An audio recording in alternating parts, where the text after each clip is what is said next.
Her name's Karen Goff. She was 20 years old. Mary Beth Marino will never forget the phone call she got from her daughter's dad. He called me at 10 o'clock that night. He said, "Mary Beth, I have bad news. Karen's dead." Karen Goff was born in Dayton and spent her early life here. She posed for Huffy Bicycles as a child model. She and her younger brother moved to Atlanta with their mother after their parents' divorce.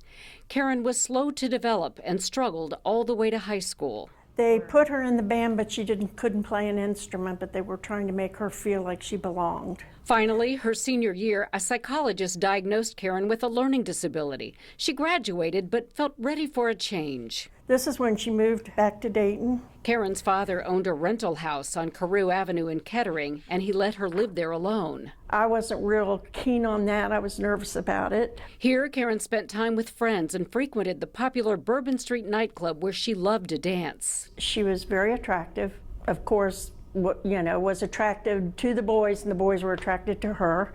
But Marino believes Karen's lifestyle and disability may have left her vulnerable to someone who wanted to harm her. Someone did on November 18th, 1987. I woke up at 5 o'clock in the morning and I felt something was wrong. She called Karen's father, who was at work. He could not check on his daughter until later that day. And apparently he went over after work at 4 and went in and found Karen's body with the sheet over her head. Kettering detectives have previously told the I-Team and Karen's mother the killer came in through an unlocked kitchen window late at night and cut the phone lines. They said Karen was just coming out of the shower, and that's when he started to attack her. They said the house was a mess, like there had been a struggle. It was a violent struggle, ending with Karen raped and strangled. And then he just put the sheet over like, it's done. These files the I-Team viewed at the Kettering Police Department contain the police report and interviews of those who were questioned, but no one was ever arrested.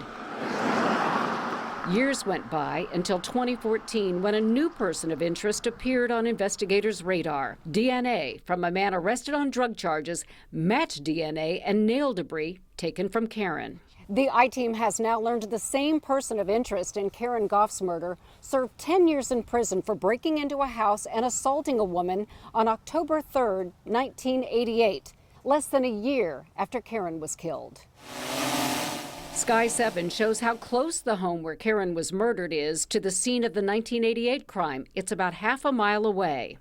Montgomery County prosecutors did present the person of interest's DNA evidence to a grand jury in 2015, but no indictment was returned.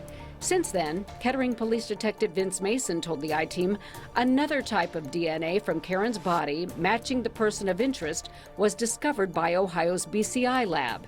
But is this clue enough to get an indictment? And you believe that it should be taken back to a grand jury based on this newer evidence? Not only do I believe it, the Kettering police believe it.